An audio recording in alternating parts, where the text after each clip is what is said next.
What made your last keeper leave? Him, me second. Died. Went mad, he did. Raving about sirens, merfolk, bad omens, and the like. In the end, weren't no more sense left in him than an hen's tooth. He believed that there was some enchantment in the light. He notioned that St. Elmo had cast his very fire into it. Salvation, said he.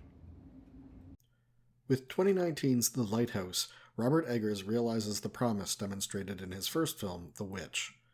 Maturing as a director, Eggers has riddled his film with imaginative and striking visuals and offers a much more complex story for our consideration.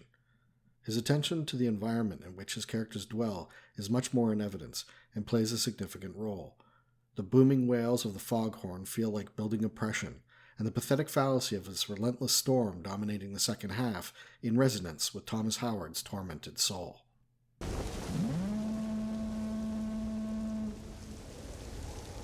What makes The Lighthouse difficult viewing is the fact that it's seemingly presented from the perspective of an unreliable narrator. To complicate things, it isn't clear if this is a third-person or a first-person perspective.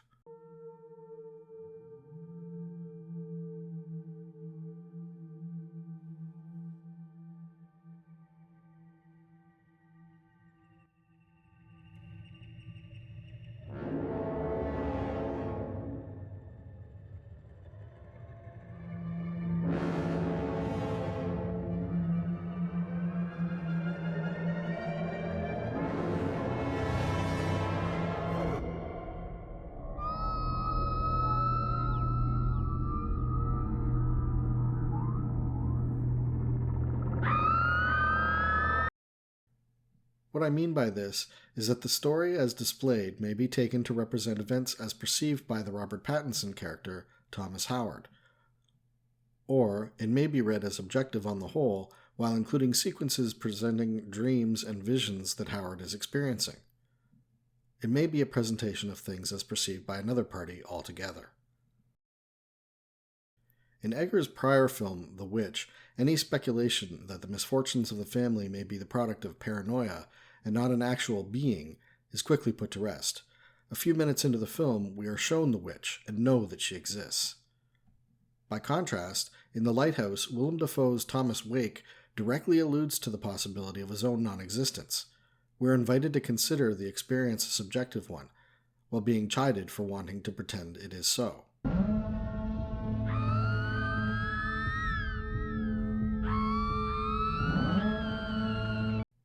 This ambiguity makes for frustrating viewing, and can put the audience off, but I think it also represents the strength of the film. It invites viewers to re-examine its contents, in search of both understanding and confirmation that what occurred was in fact as they perceived it, like a witness to some otherworldly vision returning to the scene in hopes of recurrence and illumination. What?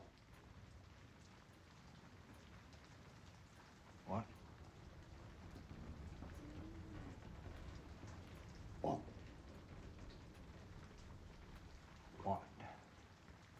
What? What? What? What? What? What? What? What? What? What? What? What? That's what I mean! That's the trouble with you. That's the trouble with ye. With you! With ye! No! No!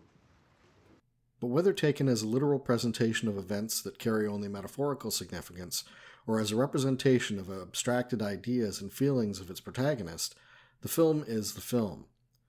I concede that I am at a disadvantage, not being studied in the lore and mythos of the sea, of mermaids, sirens, or Selkie, nor of Triton below.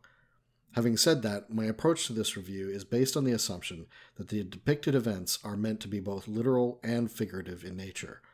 In other words, the characters and events may very well represent metaphor or myth, but they also have their own literal existence. Both men actually exist, are actually present on the island, manning the lighthouse, etc. Good boy. Good boy. Now you get in there, where you belong. Events actually occur as shown, with the exception of dream sequences and visions which I take to be accurate representations of the character's perceptions. The thematic content of the film is what it is, regardless. You're just trying to scare me. Look at ye, pretending. But ye well know you're not. So what is the story? Pattinson is introduced as Ephraim Winslow, the junior of 2 officers posted to a remote lighthouse. He excuses his presence by explaining the more remote postings offer better pay. He formerly worked in logging in Canada, but left after he witnessed the accidental death of a despised colleague. Thank you, lad. Winslow. Ephraim Winslow. This last 2 weeks, sir, I'd like it if you'd call me by my name. What's the terrible part of a sailor's life? Ask you, lad. 'Tis when the work stops, when you're twixt wind and water. Doldrums, doldrums, eviler than the devil. Boredom makes men to villains, and the water goes quick, lad. Vanished. The only medicine is drink. Keeps them sailors happy, keeps them agreeable, keeps them calm, keeps them stupid.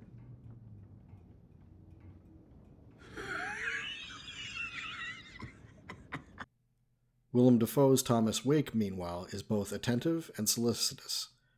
Himself the weaver of elaborate tall tales, he dismisses the young man's story as uninteresting. He also implies that it is disingenuous, as though to encourage the young man to speak more freely. So, what wrong such a one as ye to this damned rock? We'll later learn that Pattinson's real name is Thomas Howard, and that Winston was a man whose death during a logging drive was at least encouraged, if not caused, by Howard. I lied. I'll be scuppered. Thomas. Tommy. Winslow. Tom Howard. What's Winslow? It's nothing. Nothing.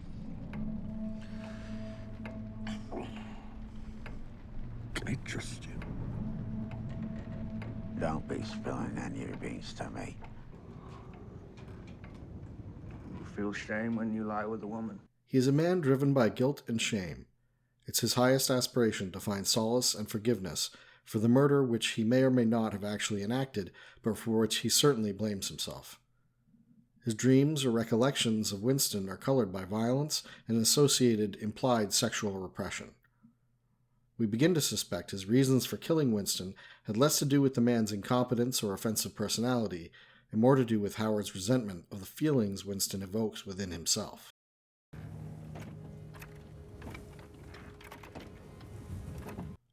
Ever atoning, the film is full of Howard's repeated, difficult, and fruitless ascents. Like Sisyphus, he appears condemned to climb, ever hopeful of redemption, ever burdened, and never relieved.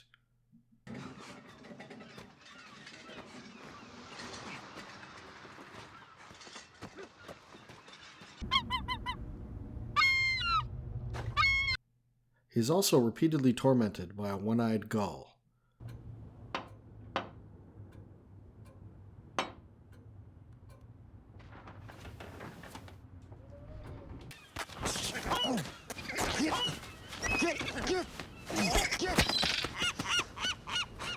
I seen you sparring with a gull. Best leave him be. Bad luck to kill a seabird. More tall tales. Bad luck to kill a seabird. Admonished by Wake for conflicting with it, he's told that seabirds are vessels for the souls of lost seamen. As such, the one-eyed gull represents Abe, Wake's former second, who was driven mad by convictions of the island's magical nature and the light that represents salvation. This is another of the patterns Howard is doomed to repeat. We'll later discover that Abe may himself have been a victim of Wake's. Parallels multiply as Howard kills the seabird that represents the man who preceded him. To 4 weeks. No, sir, thank you. Bad luck to leave a toast unfinished, lad. Howard has come to the island deliberately to place himself in a situation where the rules are simple, and he aims to abide by them. Tainted, are you? I understood it's against regulations, sir. Did you? I did, sir, from them's manual. Did picture you a reading man. Yet it is his nature to be a rule breaker, as we will see by his embracing the booze that keeps men stupid.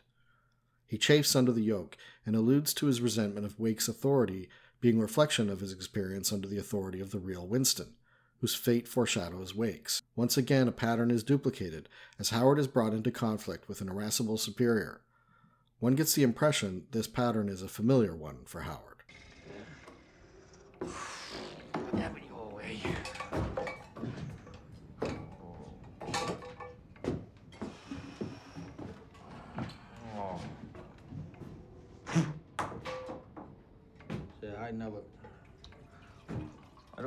I don't know your name.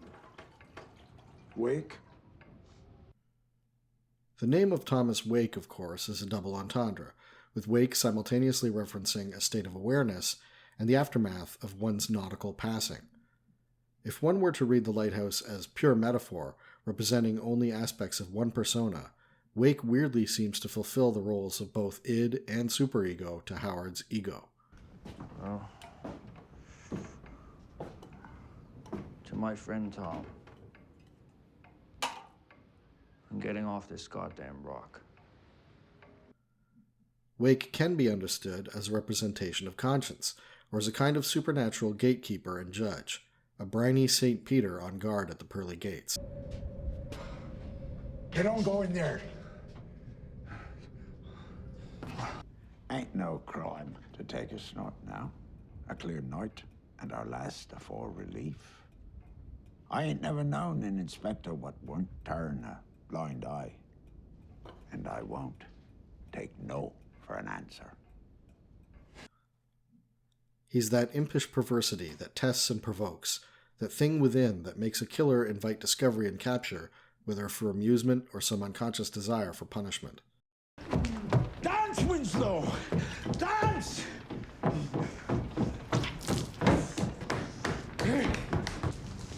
Now I got it all figured out. Except what's the secret mischief you're keeping? Up there! Jesus, Mary and Joseph, Tommy. We can also take him at face value, a slightly mad, compulsive liar who keeps the light to himself.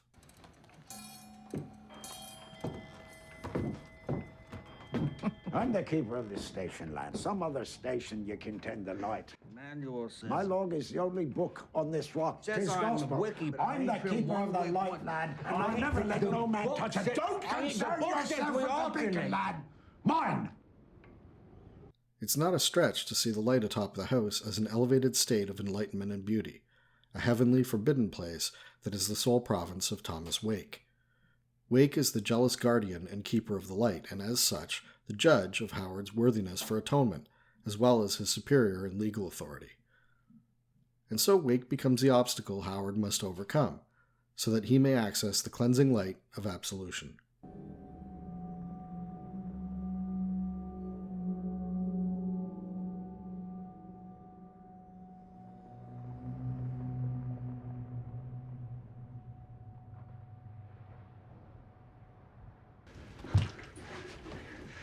Just let me into the light, old man. I've learned so much from you. Just let me show you another chance. Forgive and forget, I says. Since we're getting too friendly, Ephraim Winslow, tell me, what's a timberman want with being a wiki? Whether real or imagined, Wake acts as a sort of confessor for the sins of Thomas Howard, always eliciting his story yet complaining that it is tedious.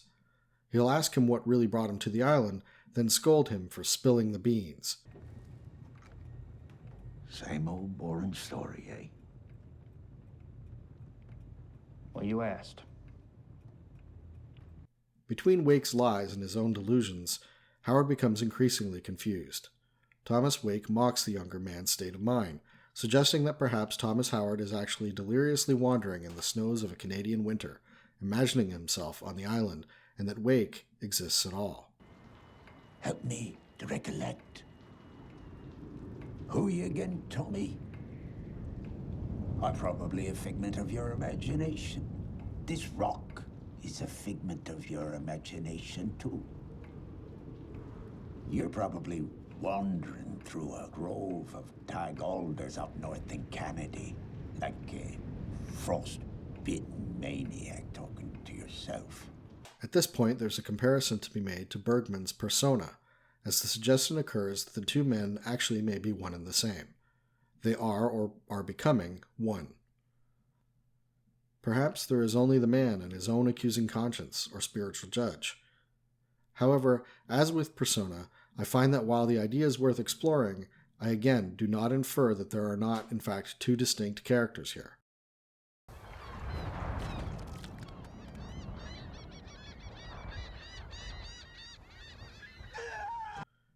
The suggestion of the two men forming a combined identity is complicated by the fact that Howard has taken the name of his victim, Winslow, thus also identifying with him, and with the gull, which represents Abe, the last keeper who underwent a similar process of conscience and madness. It's as though each is part of a fractured whole, or individual representations of the commonality between all men. It makes little difference which. You ain't even human no more. Working apart from folks so long. You're only tolerable when you're drunk. Get to work, says I. When he kills the one-eyed gull, he symbolically reenacts both the murder of Ephraim Winslow and the death of Abe, his predecessor.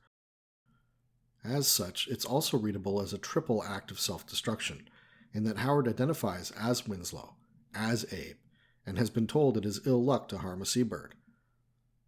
Confronted by guilt and fear, he lashes out in violence, and it's at this point that the weather turns to his disadvantage, and he becomes trapped on the island indefinitely.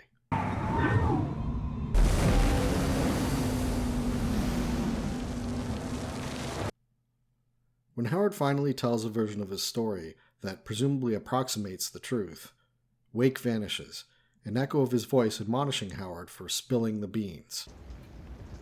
I didn't. I didn't. I did not. The day was long as hell on that drive, and I was lead-tired, I admit it. But I saw him slipping, not me. We saw the jam coming, and I stood, and he slipped. Why'd you spill your beans, Tommy? In Howard's subsequent vision of discovering himself as his own murder victim, Wake becomes a godlike figure, a light that sees through Howard and judges him, beaming from his eyes.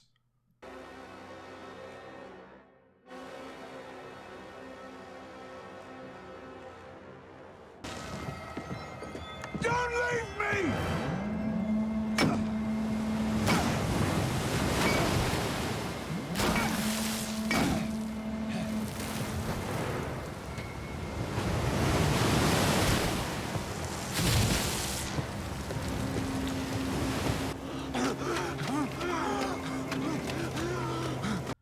Part of what keeps Howard off balance is the constant lies and misrepresentations of Wake, or so it appears. Given the unreliability of our narrator, we can't be certain that things aren't occurring exactly in accord with Wake's claims, and that we're being shown otherwise as a consequence of adopting a delirious point of view. And I knew ye was mad when you smashed up that lifeboat just now and chasing me with an axe trying to kill old Tom. Ye lie, Thomas. Stop it! Ye lied to yourself, but ye ain't have the sauce to see it. But whether the madness is Howard's alone or shared by both men, Wake does judge. Aye, sir. You're too slow. You a dullard? No, sir. Fooled me. He assesses Howard's guilty story as tedious and harangues him for his sense of entitlement. You make me laugh with your false grum. Ye pretended there's some mystery in your quietudes, but there ain't no mystery. You're an open book. A picture, says I. A painted actress screaming in the footlights. A bitch what wants to be coveted for nothing but being born, crying about the silver spoon what should have been yours. When he attacks Wake, in Howard's confusion he perceives him both as Winston and as Triton, and again the violence is accompanied by sexual imagery, with the mermaid briefly appearing in place of his victim.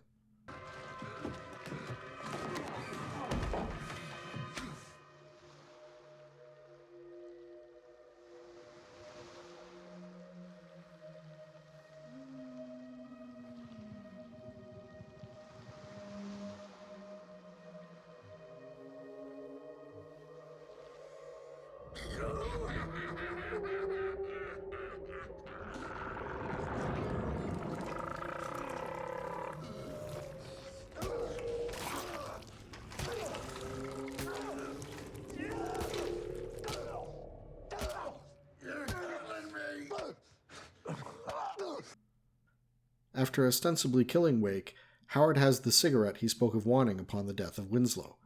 Again, we're invited to see either a repetition of events or an abstracted representation of those events replayed in the mind of the protagonist. In killing Wake, Howard duplicates the murder of Abe, which in a sense is a murder of himself. Howard kills Winston, Wake kills Abe, Howard kills Abe embodied in the skull, Howard kills Wake. And so the cycle goes.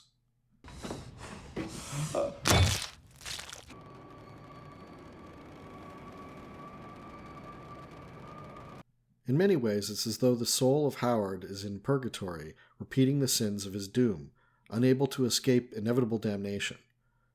In this, it resembles the witch, which also suggests that the sins of man are irredeemable. By murdering Wake, Howard realizes his own worst fears, his self-doubt ultimately justified. It's by killing his own conscience in the form of Thomas Wake and seeking absolution in the light that Thomas Howard is finally destroyed, and the curse of Wake fulfilled. The Lighthouse does not grant absolution to the guilty. Howard finds no forgiveness there, but is confronted with the truth of his own nature. He is rejected, cast aside, and ultimately suffers the fate he was condemned to by Wake's curse. In The Witch, a man may be doomed despite innocence, and may be corrupted despite every good intention, whereas in The Lighthouse, an equally indifferent God is at least just. The guilty are punished for their badness. In The Witch, young Thomasin was condemned by original sin and the faults of her father, combined with the malicious intervention of a witch. Here, Thomas Howard, while driven by seabirds and sirens, appears to have every opportunity to change his approach, and maybe to save his soul. He just doesn't. Will you kill me? Will you? Will you kill me like you done that gull? I did! Liar! You murdering dog! 'Twas ye what changed the wind on us. 'Twas ye what damned us, dog. 'Twas ye! Will you do what you wished you'd done to old Winslow? Will you best me then? For Winslow were right. Thomas, you're a dog! A filthy dog!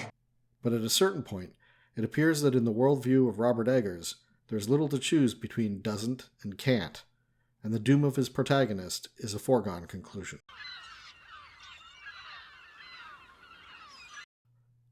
As always, thanks for watching. Please like and subscribe, leave any comments you may have, and check out the other videos on our channel.